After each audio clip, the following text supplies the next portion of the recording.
Juicio en el cielo una vez que los redimidos hayan sido arrebatados de sobre la faz de la tierra. ¿Qué nos dice la Biblia respecto a un juicio milenial en el cielo? Vamos a tratar de resolver esta situación en el día de hoy.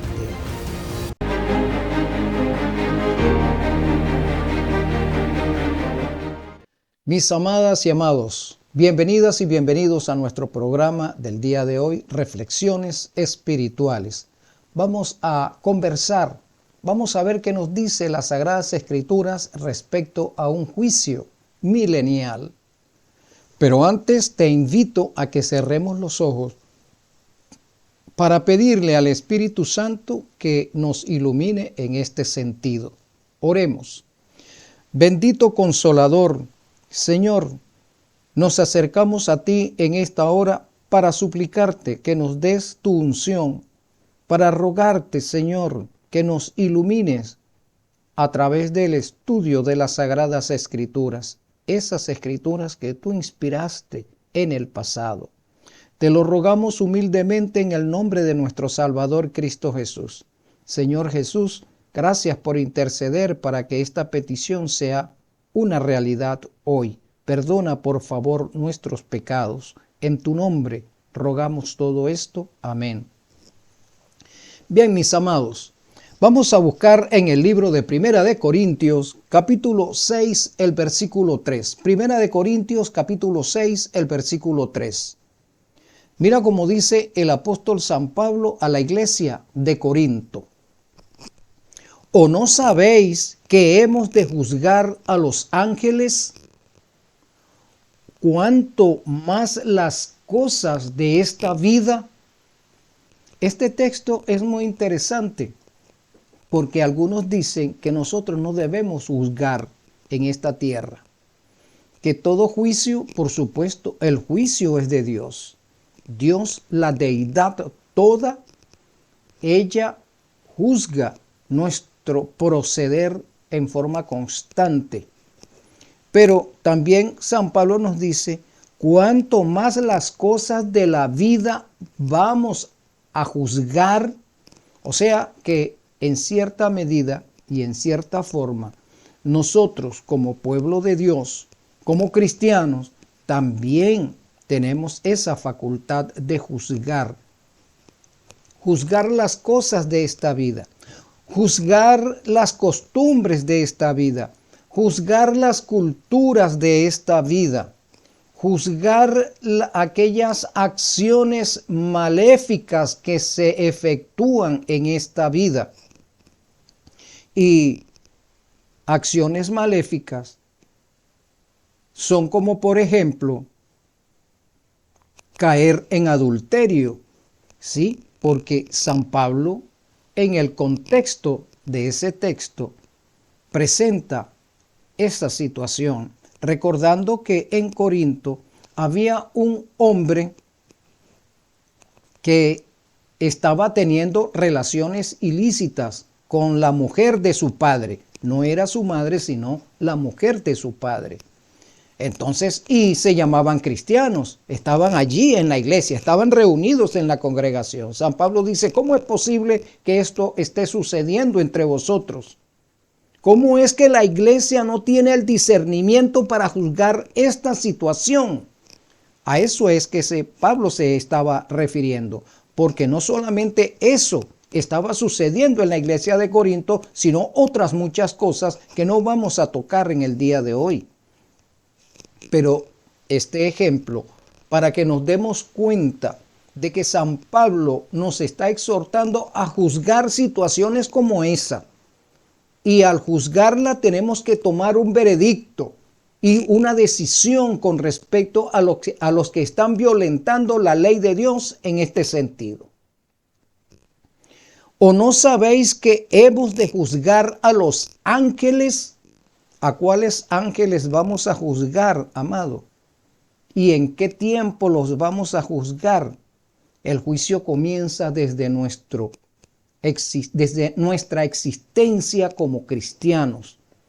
¿Cuáles ángeles? A los ángeles malos, a los ángeles que fueron expulsados del cielo en aquella ocasión en que Satanás se rebeló y que está mencionado allí en el libro de Apocalipsis capítulo 12.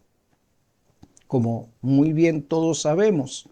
Muy bien, estos ángeles han violentado la ley de Dios en el cielo y la siguen violentando aquí en la tierra e inducen al ser humano a violentar la ley de Dios, a mantenerse en rebelión contra Dios.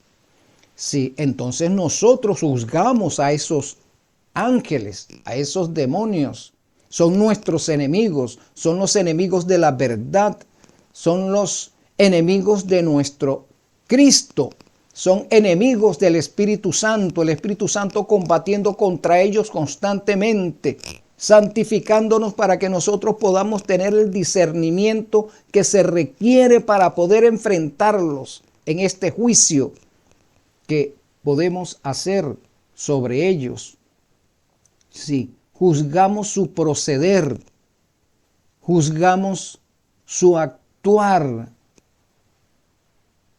que llevan a cabo en contra del ser humano, en contra de la salvación del ser humano, y nos indignamos por eso.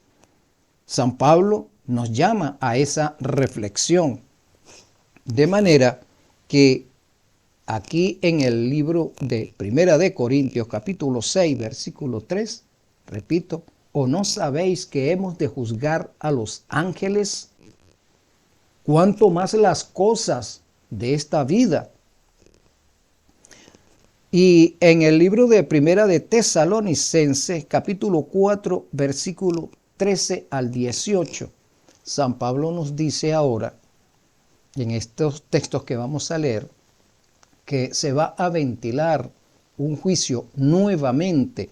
Podemos enjuiciar a los ángeles ahora y las cosas de la vida ahora, las cosas que atentan contra nuestra salvación, las cosas que atentan contra la seguridad del ser humano, contra la integridad del ser humano. Enjuiciamos ahora, pero San Pablo nos lleva ahora hacia el futuro. ¿A cuál futuro nos estaremos refiriendo? Al futuro que se presenta a partir de la segunda venida de Cristo. Vamos a leer el texto de Primera de Tesalonicenses, capítulo 1, versículo 13 al 18. Nos dice así: la venida del Señor descrita por Pablo. Tampoco queremos, hermanos, que ignoréis acerca de los que duermen, para que no os entristezcáis como los que no tienen esperanza. Porque si creemos que Jesús murió y resucitó, así también traerá Dios con Jesús a los que durmieron en él. Por lo cual os decimos esto en palabra del Señor, que nosotros, que vivimos, que habremos quedado hasta la venida del Señor, no precederemos a los que durmieron, porque el Señor mismo, con voz de mando de arcángel y con trompeta de Dios, descenderá del cielo y los muertos en Cristo resucitarán primero. Luego nosotros, los que vivimos, los que hayamos quedado, seremos arrebatados juntamente con ellos en las nubes para recibir al Señor en el aire. ¿Dónde los vamos a recibir al Señor Jesús? En el aire lo vamos a recibir. Y otro texto nos dice, y todo ojo le verá. Apocalipsis capítulo 1, versículo 7. Todo ojo le verá, como el relámpago que sale del este y se llega hasta el occidente, así será la venida del Hijo del Hombre. Y allí el libro de Hechos nos dice claramente, así como le hemos visto ir, así mismo vendrá. ¿Verdad? Entonces, recibiremos al Señor Jesús en el aire y todo ojo le va a ver en ese momento. ¿En qué momento? En el momento en que la iglesia sea arrebatada, en que los justos sean arrebatados de entre los vivos. Sí, y así estaremos siempre con el Señor. Por tanto, alentaos los unos a los otros con estas palabras. Habíamos dicho en otro programa referente a estos textos que la iglesia de Tesalónica tenía una gran inquietud porque pensaban que Cristo iba a regresar en su tiempo. Por lo tanto, ellos, su anhelo era no morir en su tiempo, porque estaban esperando a Jesús. Temían que si ellos morían no podían ser salvos. Por eso es que el apóstol Pablo les dice, después que le ha escrito estas palabras, dice, de manera que alentaos los unos a los otros con estas palabras. No se preocupen de si llegan a morir. Lo importante es morir en Cristo, morir fiel, morir en la lucha. Que Cristo nos resucitará cuando Él regrese, porque si creemos que Cristo resucitó, Él también es capaz de resucitar a los que han muerto en Él, fieles a Él. No hay por qué temer en eso. Entonces, San Pablo nos lleva a ese momento de pensar que Cristo, al regresar a la tierra, va a despertar a sus fieles que han muerto resucitarán allí y serán arrebatados para encontrarse con Cristo en las nubes. Pero también los que estemos vivos, seremos arrebatados juntamente con los que van a ser resucitados y estaremos con Cristo para siempre. Muy bien, ahora ese para siempre tiene un comienzo. El para siempre comienza en el cielo. Sí, en el hogar de la deidad. Allí van a ser llevados los redimidos. Los que no son redimidos quedarán en esta tierra muertos. ¿Para cuándo? Para la tercera venida de Jesús. En esa tercera venida, después de 1000 años, estos muertos, el mundo rebelde que ha estado muerto durante 1000 años, va a ser resucitado para escuchar el veredicto del juicio que se ventiló en el cielo durante 1000 años. Vamos a ver lo que nos dice las Sagradas Escrituras en ese sentido. En el capítulo 20 de Apocalipsis, mira cómo Juan ahora nos narra esa segunda venida. Vio un ángel que descendía del cielo con la llave del abismo y una gran cadena en la mano, y prendió al dragón, la serpiente antigua, que es el diablo y Satanás, y lo ató por 1000 años. ¿Por cuántos años va a estar Satanás atado? 1000 años. Y lo arrojó al abismo y lo encerró y puso su sello sobre él para que no engañase más a las naciones hasta que fuesen cumplidos los 1000 años. Y después de esto debe ser desatado por un poco de tiempo. Entonces, Pablo nos presenta la segunda venida de Cristo. ¿Cómo va a ser ese evento? San Juan ahora nos presenta también el mismo evento, pero añade que estos redimidos van a estar con Cristo 1000 años en el cielo. Y esos 1000 años también van a servir para dejar a Satanás cautivo en este planeta. Él y sus demonios van a estar atados. ¿Atados en qué sentido, mi amado y amada? Atados en que no va a haber persona alguna viva en la cual ellos puedan actuar y hacerlo seguir pecando. Toda la humanidad va a estar muerta en ese tiempo y los únicos que van a estar vivos es Satanás y sus ángeles. De esa manera van a quedar atados por 1000 años. Pero el texto nos dice también, lo arrojó al abismo. Esta tierra va a quedar sumida en un caos, va a quedar sumida en tinieblas. Y eso en las Sagradas Escrituras se denomina abismo. esta tierra suspendida en el universo, en el espacio, va a estar sumida en tinieblas. Y lo encerró allí, en el planeta, en este planeta sumido en tinieblas, suspendido en el espacio. Va a quedar Satanás y sus ángeles encerrados. No tendrán poder para salir de la cápsula que será este planeta. Y el texto nos dice, para que no engañe más a las naciones, no tendrá nación a que engañar más, porque todas las naciones estarán muertas, hasta que se cumplan los 1000 años. Y después que se cumplan los 1000 años, va a ser desatado por un poco tiempo. ¿En qué sentido va a ser desatado? En que Cristo resucitará a todas las naciones. Las resucitará. ¿Para qué? Para que reciban su justo castigo eternamente. Vamos a ver lo que nos dice el versículo 4. Lo que nos dice el versículo 4 del mismo capítulo 20. ¿Qué sucederá en el cielo durante 1000 años? ¿Qué estará pasando mientras Satanás está aquí en la tierra, atado junto con sus demonios?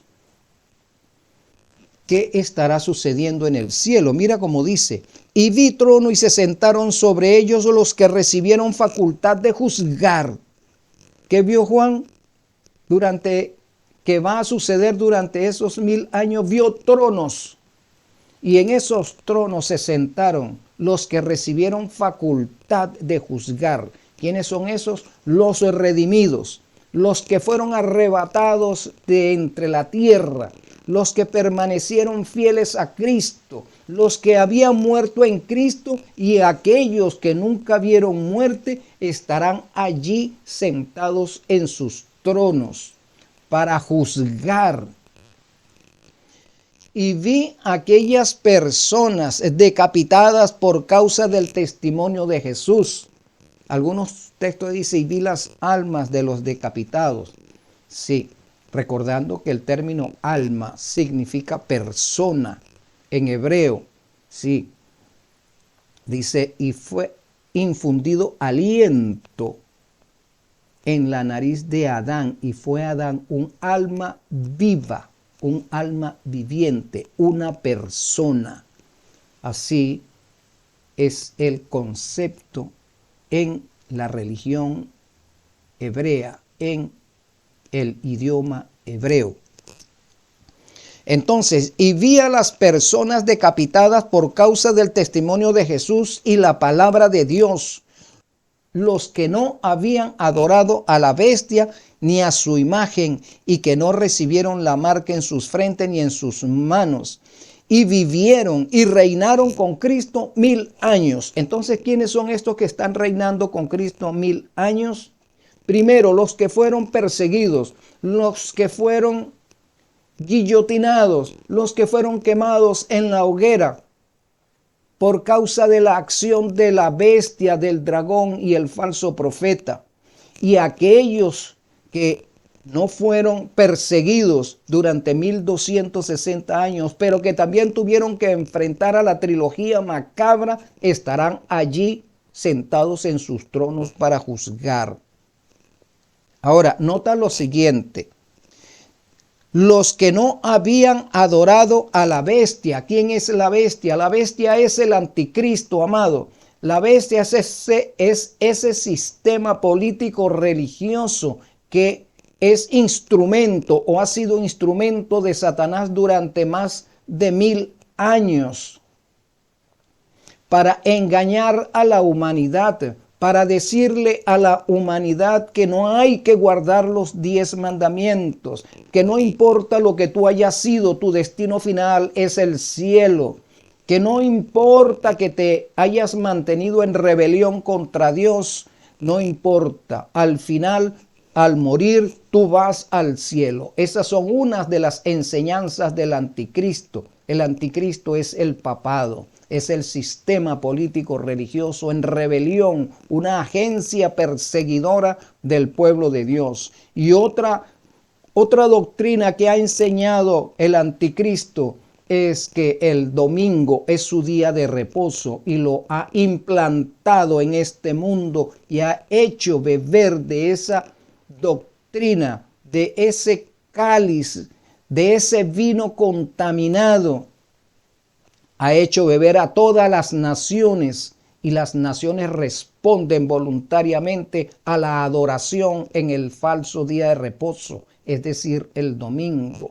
Entonces, estas personas que fueron resucitadas y arrebatadas junto con los vivos en la ocasión de la segunda venida de Cristo, van a juzgar ese hecho, van a juzgar a ese sistema político religioso en rebelión. Sí, y a todas aquellas personas que estuvieron involucradas con ese sistema, lo van ellos a juzgar.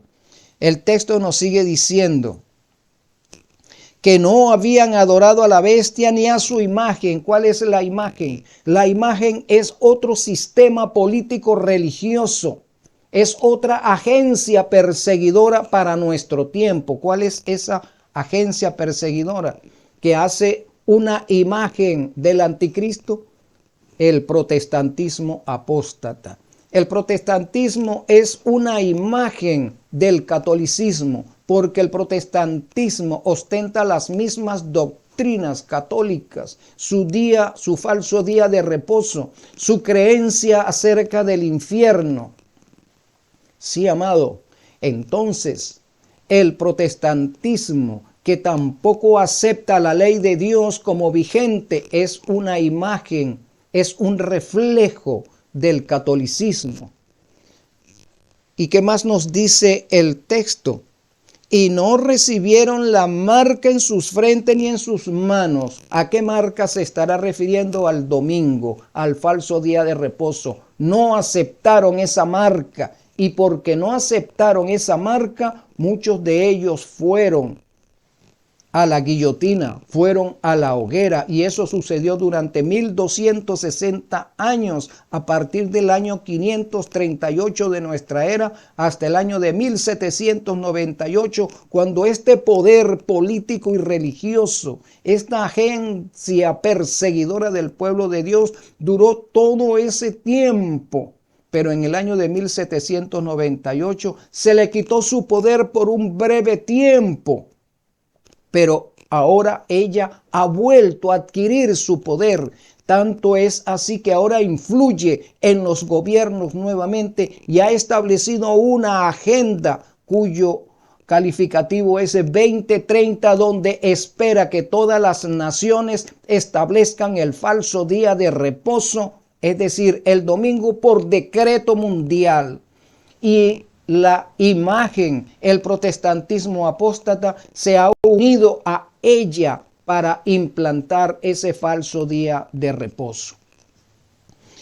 Y nos sigue diciendo el texto: y no recibieron esa marca ni en sus frentes. ¿Qué significa? La frente significa convicción. Ellos están convencidos que ese es el verdadero día de reposo. Sí, pero también nos dice ni en sus manos. Eso significa conveniencia.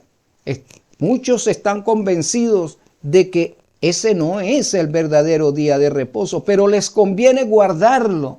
Entonces están los dos tipos de personas: los que están convencidos y los que lo obedecen por conveniencia. No recibieron esa marca. Y nos dice: y vivieron y reinaron con Cristo 1000 años. ¿Quiénes reinaron con Cristo 1000 años? Los que combatieron al anticristo, los que combatieron al falso profeta, los que combatieron al dragón, vivieron con Cristo en el cielo 1000 años. ¿Y qué hacían durante esos 1000 años? Juzgaron a la bestia y al falso profeta y a toda la humanidad y a Satanás y a sus demonios. Los juzgaron. El versículo 5 nos dice: Pero los otros muertos no volvieron a vivir hasta que se cumplieron 1000 años. ¿A qué otros muertos se estará refiriendo, amado? Se está refiriendo a los que quedaron aquí en la tierra. Sí, los que no fueron redimidos, los que se habían mantenido en rebelión contra Dios, los que habían hecho pacto con la bestia y el falso profeta y con el dragón. Ellos quedaron muertos. ¿Cuándo quedaron muertos? Cuando Cristo vino por segunda vez y se llevó a sus justos, ellos quedaron muertos, los otros muertos, los rebeldes quedaron muertos, o sea, murieron en la presencia de Cristo Jesús. Pero los otros muertos no volvieron a vivir hasta que cumplieron 1000 años, o sea que después de 1000 años ellos van a resucitar. Bienaventurado y santo el que tiene parte en la primera resurrección. La segunda muerte no tiene potestad sobre ellos, sino que serán sacerdotes de Dios y de Cristo y reinarán con él 1000 años. Entonces los redimidos, los que permanecieron fieles a Cristo y combatieron al dragón, a la bestia y al falso profeta, van a reinar con Cristo en el cielo como jueces y sacerdotes. 1000 años será ese tiempo que estarán en el cielo, mientras los rebeldes permanecen muertos en esta tierra, esperando la tercera venida de Cristo, que se realizará 1000 años después de la segunda venida. Serán resucitados para recibir su paga. ¿Qué sucederá al final de los 1000 años? Mira cómo lo dice. Mira lo que dice el mismo libro de Apocalipsis, capítulo 20, en el versículo 11. San Juan en visión dice: y vi un gran trono blanco, el trono de la deidad, y al que estaba sentado en él, de delante del cual huyeron la tierra y el cielo, y ningún lugar se encontró para ellos. Y vi a los muertos, grandes y pequeños, de pie ante Dios, y los libros fueron abiertos. Y otro libro fue abierto, el cual es el libro de la vida. Y fueron juzgados los muertos por las cosas que estaban escritas en los libros, según sus obras. Y el mar entregó los muertos que había en él, y la muerte y el Hades entregaron los muertos que había en ellos, y fueron juzgados cada uno según sus obras, y la muerte y el Hades fueron lanzados al lago de fuego. Esta es la muerte segunda, y el que no se halló inscrito en el libro de la vida fue lanzado al lago de fuego. Así que, mi amado, cuando termine este milenio, que los redimidos vivirán en el cielo durante ese lapso de tiempo, juzgando a los malvados. Malvados son aquellos que se mantuvieron en rebelión contra Cristo. ¿Cómo es eso de mantenerse en rebelión contra Cristo? Maestro, pero si yo soy cristiano, yo hice pacto contigo, ¿cómo es que tú me vas a decir ahora que soy un rebelde, soy un malo? No te conozco. ¿Sabes por qué? Porque en día sábado tú no estabas reunido conmigo, tú estabas reunido con el dragón, con la bestia y el falso profeta, adorando en ese día. Así que ellos son los que te reconocen, no yo. Yo reconozco a los que se reunieron conmigo en día sábado, ¿verdad? Y allí viene el texto de Ezequiel capítulo 20, versículo 20, que dice: y santificad mis sábados, para que sea una señal entre mí y vosotros, para que el mundo sepa que yo soy Jehová vuestro Dios, quien te santifica, quien te aparta, quien te salva. Entonces, Cristo va a reconocer como suyos a los que guardaron el sábado, no el domingo, que lo dice Ezequiel capítulo 20, versículo 20. Sí. Entonces, Juan vio un trono y en ese trono se sentó Cristo para juzgar como juez de la tierra. Y vi un gran trono blanco y al que estaba sentado en él, de delante del cual huyeron la tierra y el cielo. Y ningún lugar se encontró para ellos. ¿Quiénes eran ellos? Los malos, los rebeldes, los que se mantuvieron en rebelión contra la ley de Dios, los que guardaban el domingo como el día de reposo mundial, el día de reposo de la tierra, el día de reposo de la Agenda 2030, el día de reposo del nuevo orden mundial. Esos son los ellos, no se va a encontrar lugar para ellos. No tenían lugar durante el milenio en el cielo, ni tendrán lugar para ellos en la vida eterna. Por eso es que dice, y ningún lugar se encontró para ellos. Y ahora el versículo 12 es más específico. Y vi a los muertos. ¿A cuáles muertos? A los rebeldes contra la ley de Dios. Eso eran los muertos, eran grandes y pequeños. Grandes y pequeños significa los poderosos y los que no lo eran. O sea, la gente común y corriente. Los vi de pie delante de Dios, delante de la deidad. Allí estará el Padre, el Verbo y el Espíritu Santo. Y los libros fueron abiertos. Sí, amados. Los libros vuelven a ser abiertos. Durante 1000 años esos libros fueron abiertos y los redimidos juzgaron, verificaron la vida de cada uno de los rebeldes y vieron también cuál era el castigo. Ellos lo van a verificar. Pero luego, cuando Cristo aparezca por tercera vez en esta tierra, junto con los redimidos, esos libros que fueron abiertos durante 1000 años para verificar la vida, el actuar de los rebeldes, serán abiertos nuevamente en la presencia de los rebeldes, que van a ser resucitados para que puedan tener su castigo. Muy bien. Y nos sigue, y los muertos, grandes y pequeños, los vi de pie ante Dios, y los libros fueron abiertos. Y también fue abierto otro libro, el cual es el libro de la vida. Decía en otros programas que todos nacemos en esta tierra en el libro de la vida, pero nosotros somos los que nos encargamos o de conservar nuestro nombre en el libro de la vida, o que nuestro nombre sea sacado del libro de la vida y inscrito en el libro de la muerte. Entonces allí estarán los libros abiertos, el libro de la vida, el libro de la muerte. Se abrirán. Y nos sigue diciendo, y fueron juzgados los muertos, que ya no van a estar muertos, amados, van a estar vivos porque Cristo los va a resucitar.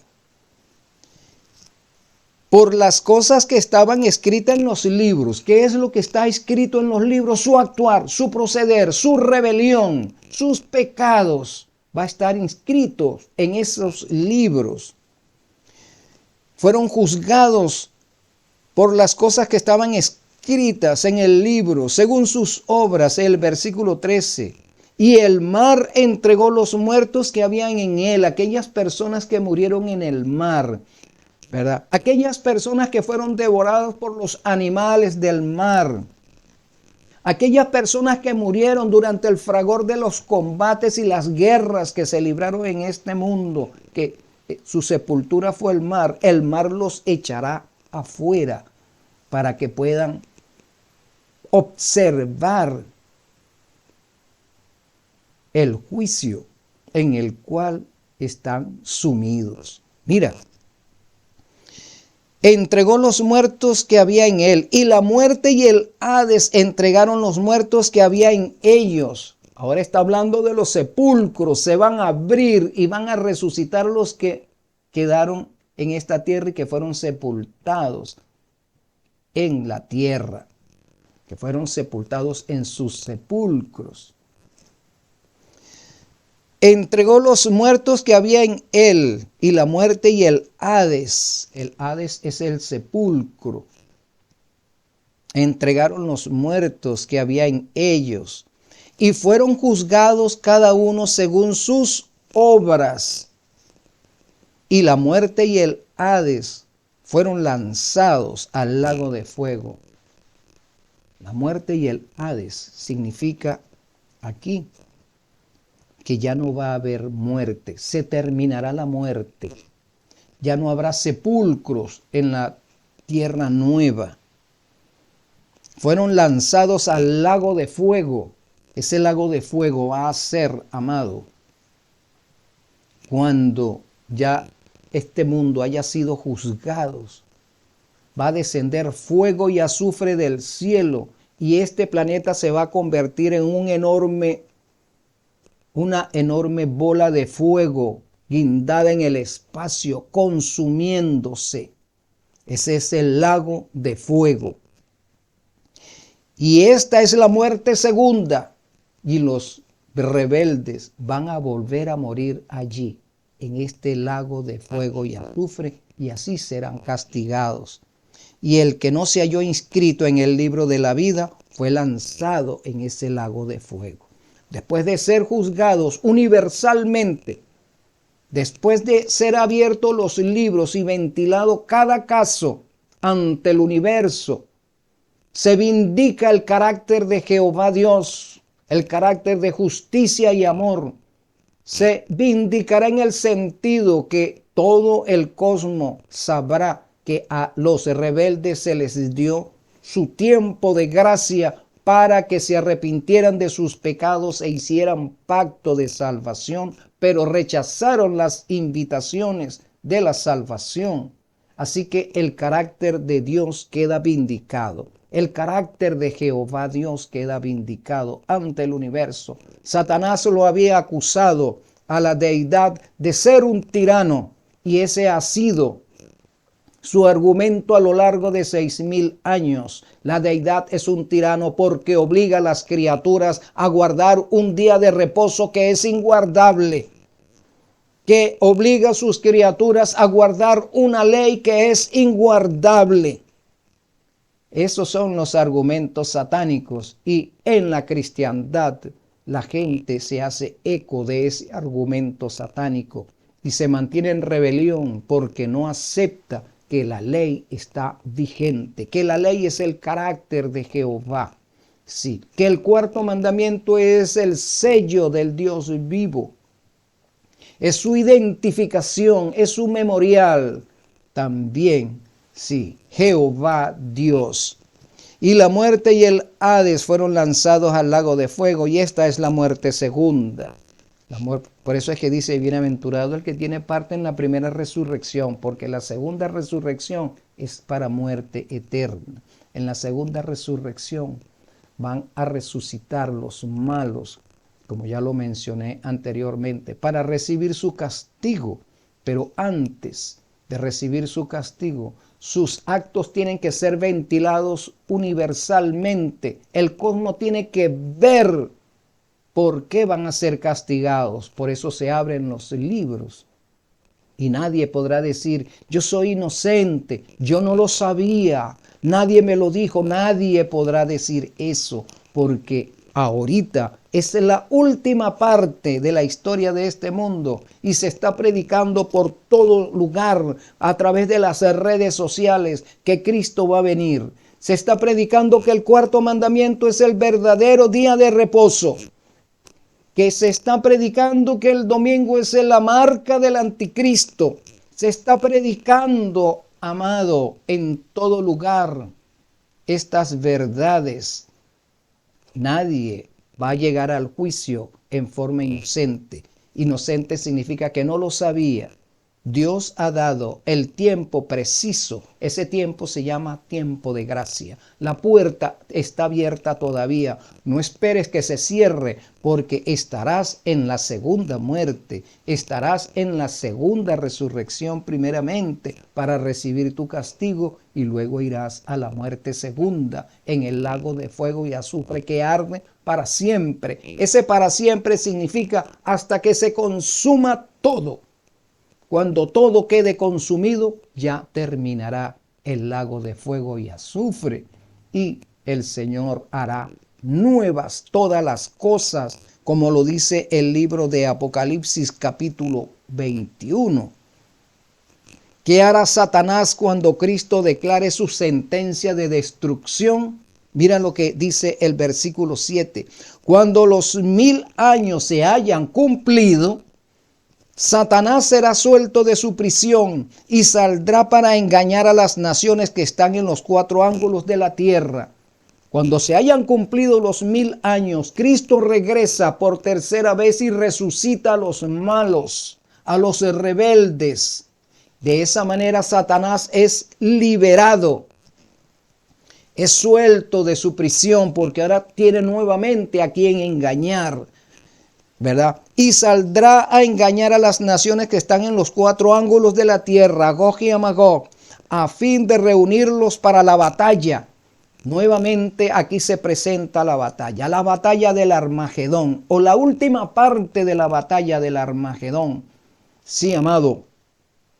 Satanás saldrá para engañar y él dirá: yo los he resucitado, así que yo soy vuestro Dios. Y esa Nueva Jerusalén, esa ciudad que está allí, ese que está allí delante de nosotros, ese es nuestro verdugo y tenemos que destruirlo. Sí, amado, estamos parafraseando lo que leemos en las Sagradas Escrituras. Al fin de reunirlos para la batalla, el número de los cuales es como la arena del mar. Y subieron sobre la anchura de la tierra y rodearon el campamento de los santos y la ciudad amada. Eso significa que Cristo en su segunda venida vendrá con la Nueva Jerusalén, con su esposa. Sí, porque la Nueva Jerusalén es la esposa del Cordero. Y los redimidos son los invitados que vivirán en la tierra nueva. Sí, amado. Y nos sigue diciendo: y rodearán el campamento. Satanás, sus ángeles y los rebeldes van a rodear el campamento, van a rodear a la Nueva Jerusalén que está suspendida en el espacio. Y nos sigue diciendo: el campamento de los santos y la ciudad amada, y de Dios descendió fuego del cielo y los consumió. Sí, cuando ellos se preparan para atacar a la Nueva Jerusalén, para apoderarse de la ciudad amada, para destruir a Cristo, para destruir a los redimidos, entonces Cristo hará descender fuego y azufre del cielo y los consumirá a todos. Y el diablo que los engañaba también fue lanzado en el lago de fuego y azufre, donde estaban la bestia, donde estaba el anticristo, donde estaba el papado y donde estaba el falso profeta, donde está el protestantismo apóstata, y es apóstata porque no quiere aceptar la ley de Dios completa. Por eso es apóstata, porque hizo una imagen del papado, y serán atormentados de día y de noche por los siglos de los siglos. Este atormentado de día y de noche por los siglos de los siglos significa que una vez consumidos por el fuego, el recuerdo del pecado, el recuerdo de la rebelión jamás se borrará de la mente del cosmos, de los habitantes del cosmos, de la mente de los redimidos. Jamás se borrará ese recuerdo, estará presente en sus vidas. Sí, el recuerdo de la rebelión, del pecado, de la muerte, de la transgresión, el recuerdo del por qué sucedió todo eso, jamás se olvidará, amado. Por eso es que por los siglos de los siglos, ese recuerdo estará en los redimidos. El llamado es el siguiente: ¿qué harás, mi amado, en esta parte final de la historia? Que Cristo te está dando la última oportunidad. Este es el último llamado, en la 11ª hora, el llamado a afinar nuestras vidas con Cristo, el llamado a volver a confirmar nuestro pacto con Cristo, los que hemos hecho ese pacto y los que todavía no han hecho el pacto. Es el momento de venir a los pies de Cristo y resolver sus diferencias con Él. Es el momento, amado, amada, de aceptar el cuarto mandamiento como el verdadero día de reposo, porque la Agenda 2030 va a imponer su falso día de reposo mundial, y el que no adore en ese falso día de reposo, que es el domingo, será llevado a los tribunales, será perseguido como un delincuente, y solamente aquellos que se mantengan fieles a Cristo a través de la observancia del verdadero día de reposo serán los que moren con Cristo 1000 años en el cielo, y juzgarán a los que permanecieron adscritos a la Agenda 2030. Mi amado, es el momento de las reflexiones y es el momento de tomar decisiones. Que el Señor siga conduciendo tus pasos en función de tu salvación, pero no permanezcas en rebelión. Deja de seguir contristando al Espíritu Santo, rechazándolo, porque tu vida está en juego. Un abrazo.